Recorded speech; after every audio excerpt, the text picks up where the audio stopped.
to bring it down or to express it in the way. Sound of an industry nation. The thing is, if you've ever been in Detroit, you know, you can feel it in this ghost city. There are actually a lot of parallels between Berlin and Detroit. That's also the reason the Detroiters like Berlin. I mean, I think the point that I was making before about the introduction of a purely instrumental music as a mass cultural phenomena has fantastic byproducts. I mean, to me, that's the real value, the real thing that techno's done, which is great, is it's actually produced an entire generation of adolescents for whom lyric-based music is almost alien, which it would be my hope would mean it is easier for them to jump off into other more interesting areas of non-vocal, non-popular music. So in a sense, you know, you have a really what must be the first generation of the 20th century to have been brought up on non-vocal music. Abstraction is the main factor of being able to bring your own part in it. Let's say if you have a band and you have a singer, right? The singer kind of talks for you. And if the singer's not there, you have to talk for yourself. That means you're kind of forced to get some fantasy and kind of a relation to it. And that forces you to, you know, have an attitude. And that makes it, as far as I'm concerned, far more creative. Not so much for the people who do it, but for actually people who listen to it. Techno music doesn't cross very well into America at the moment. It's still a tiny, tiny market. And I don't know whether that is the problem that radio can't support it because they won't play things without lyrics on them.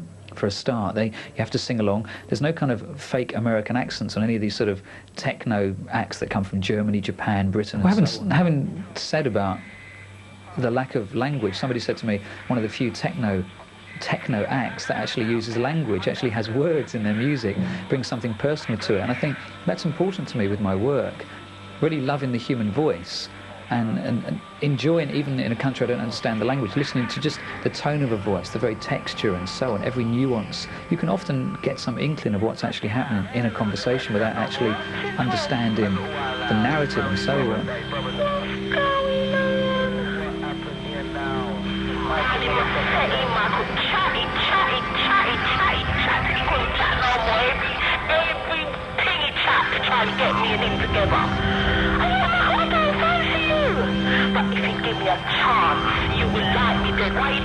I find a problem with new technology in the sense that we're kind of inundated with new information, new media the whole time.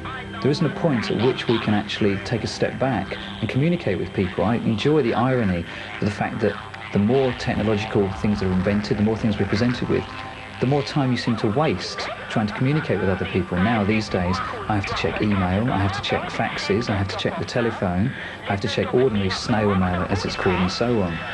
Long ago, we sort of just rang each other up, or simple things like that. I'm just very cautious about the way that new technology kind of infringes upon our own time as well.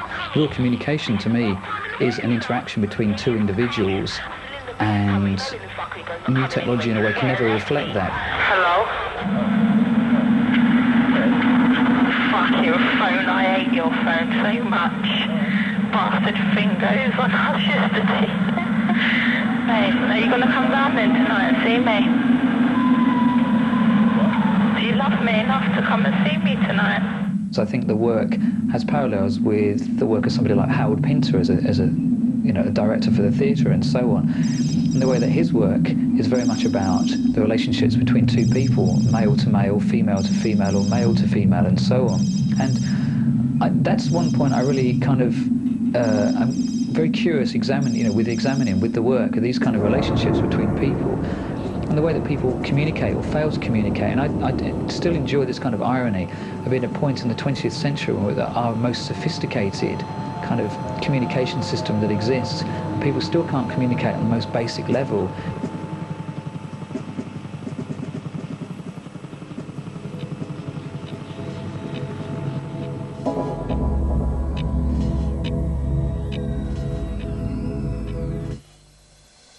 I believe drugs are a completely intrinsic part of rave culture, although it must be said that there are quite a lot of people who maybe used to take ecstasy and perhaps have stopped and carry on going to dances and getting off on the whole vibe. So it's not necessary to take them continuously, and of course there are people who say, and probably quite rightly, quite truthfully, have never taken drugs and can still get into it, but I'm convinced that the vast, vast majority have only got into the whole rave culture through taking drugs, and the majority of them still do. Well, I think the people who control the media, in the sense of being journalists, TV producers and so on, generally are not the same as the people who partake of the experience. So the rave culture as seen from someone not involved in it is very different from the experience of actually feeling what it's like and looking outwards. But there is another thing, and that is that in the TV guidance rules, they say that they must not encourage the use of illicit substances.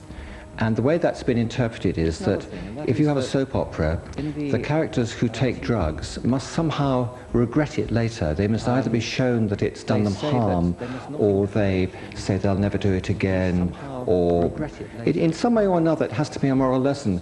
Well, for people who are actually involved in this and who've been taking drugs for years, and of course some of them do have mishaps, but the great majority can handle it. They know they can handle it, they have a good time. They just think this is utterly ridiculous, and so it forms this gulf. It's like an enormous generation gap. Through ecstasy, a lot of things or a lot of sounds were possible that were not only connected to one kind, to one minute of music. You could do the same sound for 5 minutes and alter it just slightly, and people go crazy.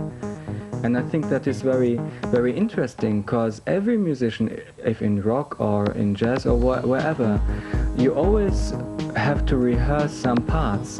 And sometimes, or very, very often, I got the feeling, okay, we have to rehearse this part. It is 8 bars long. Now that we can do it, we rehearse it for half an hour. And we played this part for half an hour, and it was incredible. I took one of the Zen monks to a rave. It was a bit large private party in England, but the great majority of people were taking ecstasy. I mean, practically all, I should think. And he was actually 70 years old, and he had used ecstasy himself in meditation. In fact, he only used it, he said, on the second day of a 7-day retreat, because the first day he was getting into the meditative state, and the second day, by taking ecstasy, he found he could go much deeper into that state and stay in it for the rest of the week. He was very intrigued about the use of ecstasy at raves, but he had never experienced it or never liked that type of music even. So when I took him along, his first problem was to overcome his dislike of techno, and he just could hardly stand it. I mean, he put his fingers in his ears and he said, well, let's try. And then he said, well, I can't dance, of course, anyway, because I've got a bad leg, and had a disc removed from his spine some years before. But he went in and he gradually got used to the volume and took his fingers out of his ears. And I could see he was looking very curious and looking round at people, and then I got slightly distracted and went off somewhere. And I thought a few minutes later, I must see he's all right. And I came back, and I suddenly saw his face lit up, and he said to me, well, he didn't say, he just beckoned, come outside, where he could talk to me, where there's less noise. And he said, suddenly I understand what's going on here. These people are meditating. What they're doing is they have cleared their head of intellectual thoughts, or even cleared their heads of words altogether. And they, and the music and the dancing, is all one seamless sequence which goes on, which is exactly what we teach in walking meditation. It's to be with the movement and in a meditative state without any explanation inside your head in words of what's going on.